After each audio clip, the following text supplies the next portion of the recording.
You can roughly locate any community in the world, somewhere along a scale running all the way from democracy to despotism. One to the democracy end, another somewhere in the middle, and a third. Let's find out about despotism. This man makes it his job to study these things. Well, for one thing, avoid the comfortable idea that the mere form of government can of itself safeguard a nation against despotism. Germany, under President Hindenburg, was a republic. And yet in this republic, an aggressive despotism took root and flourished under Adolf Hitler. When a competent observer looks for signs of despotism in a community, he looks beyond fine words and noble phrases. For which it stands, one nation, indivisible, with liberty and justice for all.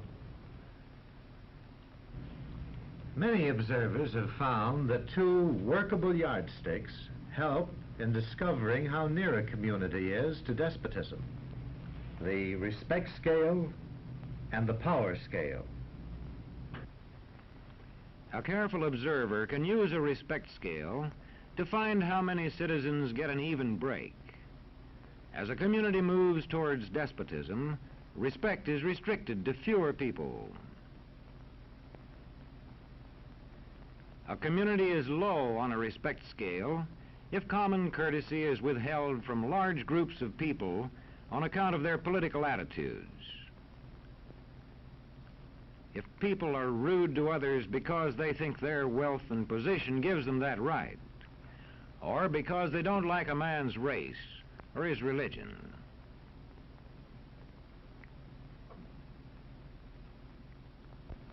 Equal opportunity for all citizens to develop useful skills is one basis for rating a community on a respect scale.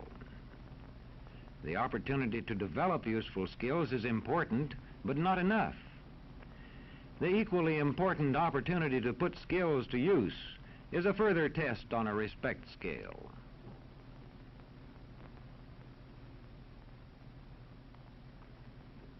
A power scale is another important yardstick of despotism. It gauges the citizens' share in making the community's decisions. Communities which concentrate decision-making in a few hands rate low on a power scale and are moving towards despotism.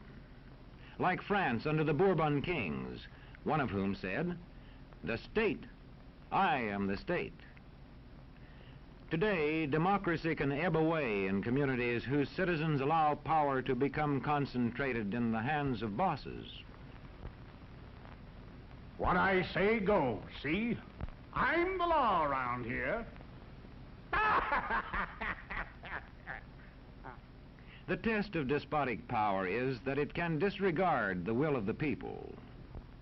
It rules without the consent of the governed. Look beyond the legal formalities of an election in measuring a community on the power scale to see if the ballot is really free. If the citizens can vote only the way they're told, a community approaches despotism. When legislatures become ceremonial assemblies only and have no real control over lawmaking, their community rates low on a power scale.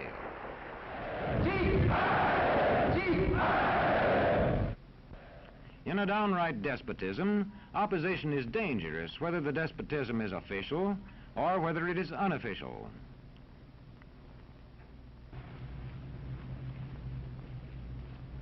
The spread of respect and power in a community is influenced by certain conditions, which many observers measure by means of the economic distribution and information scales. If a community's economic distribution becomes slanted, its middle-income groups grow smaller, and despotism stands a better chance to gain a foothold. Where land is privately owned, one sign of a poorly balanced economy is the concentration of land ownership in the hands of a very small number of people. When farmers lose their farms, they lose their independence. This one can stay on, but not as his own boss anymore. To the extent that this condition exists throughout a nation, the likelihood of despotism is increased. In communities which depend almost entirely on a single industry, such as a factory or mine, maintaining economic balance is a challenging problem.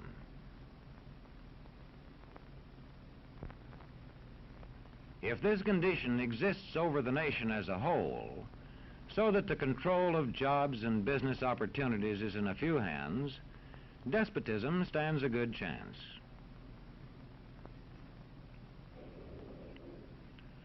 Another sign of a poorly balanced economy is a taxation system that presses heaviest on those least able to pay. A larger part of a small income is spent on necessities such as food. Sales taxes on such necessities hit the small income harder. In the days of the salt tax, feudal despotisms were partly sustained by this and other effects.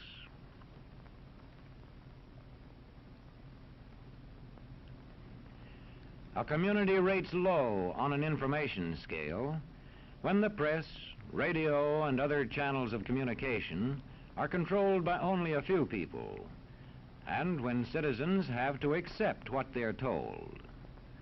In communities of this kind, despotism stands a good chance. See how a community trains its teachers. Bear this in mind. Young people cannot be trusted to form their own opinions. This business about open-mindedness is nonsense. It's a waste of time trying to teach students who think for themselves. It's our job to tell them. And when teachers put such training into practice, despotism stands a good chance. These children are being taught to accept uncritically whatever they're told. Questions are not encouraged. How can you ask such a question? Have you got a textbook? Yes, ma'am. Does it say here that our law courts are always just? Yes, ma'am. Then how dare you question the fact? Sit down. And so we aren't surprised when... But it must be true. I saw it in this book, right here. And if books and newspapers and the radio are efficiently controlled, the people will read and accept exactly what the few in control want them to. Government censorship is one form of control.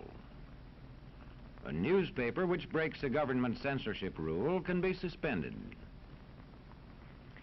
It is also possible for newspapers and other forms of communication to be controlled by private interests. I thought I told you to kill that story. It'll cost us a lot of advertising. If that story goes out, I quit. All right.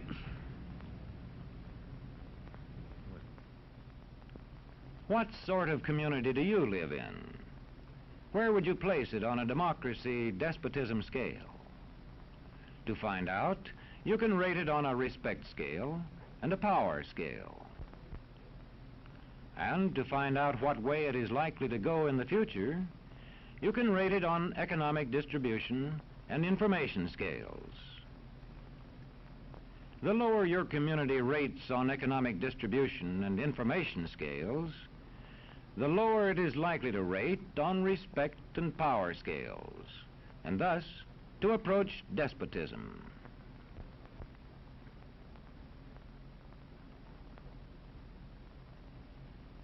What happens in a single community is the problem of its own citizens.